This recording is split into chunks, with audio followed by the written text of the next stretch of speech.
Greetings there. Welcome to class. I'm Rabbi Dr. Oluwafemi. Today I'll be addressing the Biblical Greek and with the caption, the noun features. The noun features. We have four distinct noun features.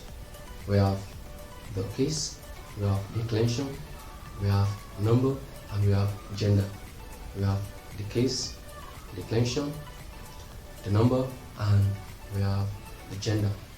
So today we'll be addressing the cases of the Biblical Greek noun. Now we'll talk about case in Biblical Greek.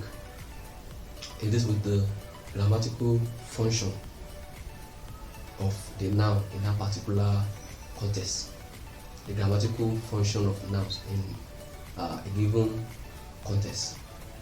And this case in Biblical Greek is a little bit different from what we have in the English language, because every position, every person has its own distinct case.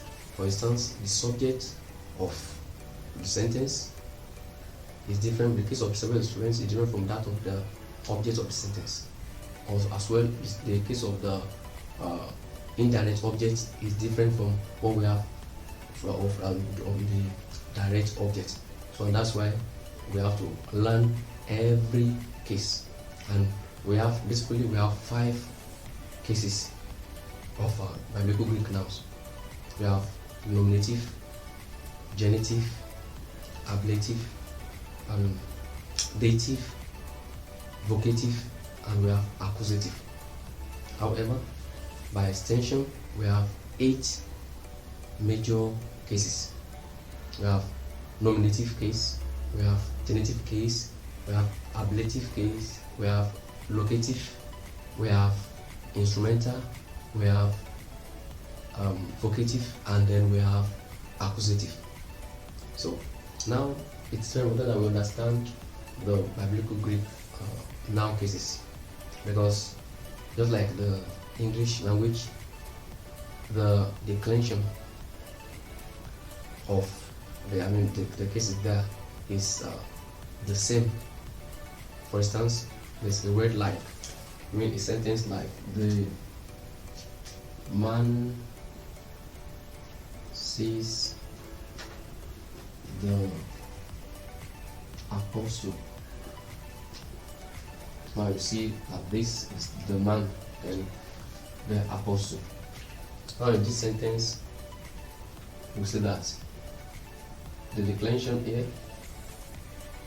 that's the ending here, is similar to what we have here.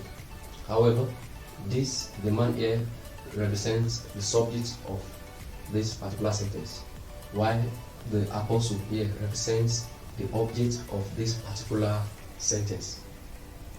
Now this and this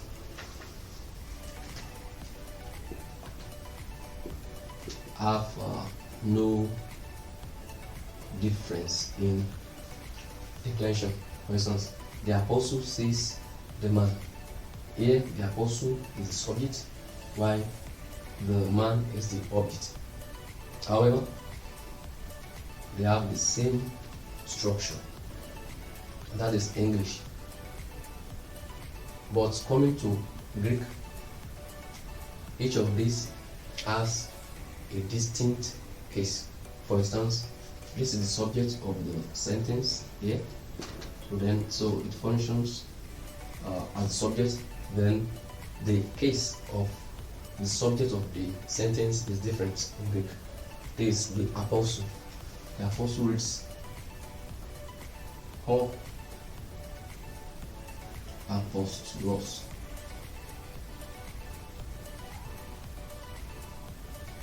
O apostolos. O apostolos. Because this is in the nominative case. That's the subject. While this with the subject or object of the sentence will be written this way. The man is written this way. Turn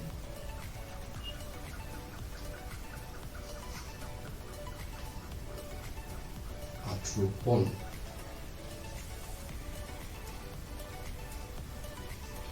Ton, Anthropon. Now let's check this so that there's a different ending when we have here. So, and that's why it's very important. And when we change it also, that's when the man becomes the subject, then the apostle becomes the object. It also carry another form. For instance, let's have it with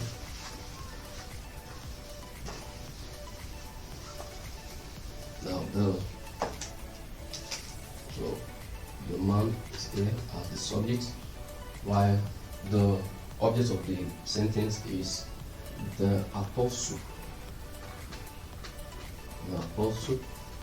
Right. So in this case, you see that the ending of this particular the man has changed. Then it becomes or and true.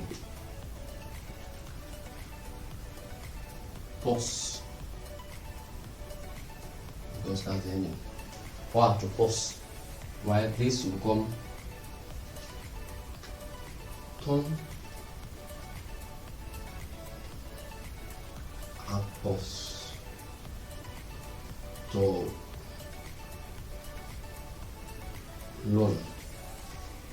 So see that. So each of the cases has its own distinct ending. So, and that's just a preface to what we are about to share in this teaching. That's about that. Now let's see the cases that we have in biblical Greek. I said we have 5 major cases. However, by extension, we have 8 of them. I'm going to give you a comprehensive list of them. The first is nominative case. Now this with the functions as the subject of the discourse, subject of the sentence. So, for instance, we have a word like the teacher writes. In English, the teacher writes. So the teacher as the noun there is in the nominative case, and so it will be written this way. Or das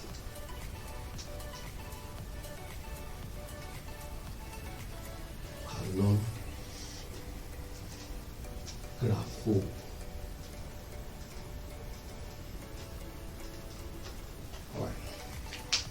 or didaskalos graphe, or didaskalos graphe.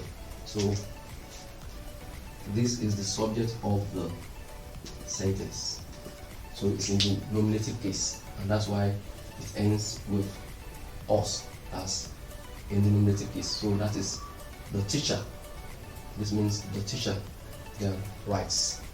The teacher writes. So the first case is the nominative case, and this is to show that this noun is in the nominative case. So by the ending, you understand that this is now in the nominative case. So that's one. Let's see the second case, and that is the case of the genitive case. Genitive case. All right. Now this genitive case, this with possession helps to functions as a possession or ownership. For instance, marks. For instance, in English we have marks or of mark. That is, this marker is of mark or is marks. All right. So then we have another case for that in biblical Greek, and this is the case. For instance, we have the Son of God. The Son of God, as we us.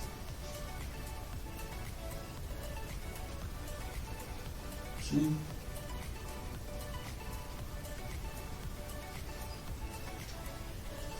The who. Uyos, up uyos, to till. That means the sun. Means the sun. Then is of God. So this is in the genitive case. So that's why it carries the ending, genitive ending. So now, Greek now can be in the genitive case, just as seen here. To Theou, that is of God, or of the God, if I have to put it in roughly. But for good grammatical construction, it becomes of God. Alright. So this is in the genitive, this is in the nominative case, while this is in the genitive case. So it talks about ownership or possession.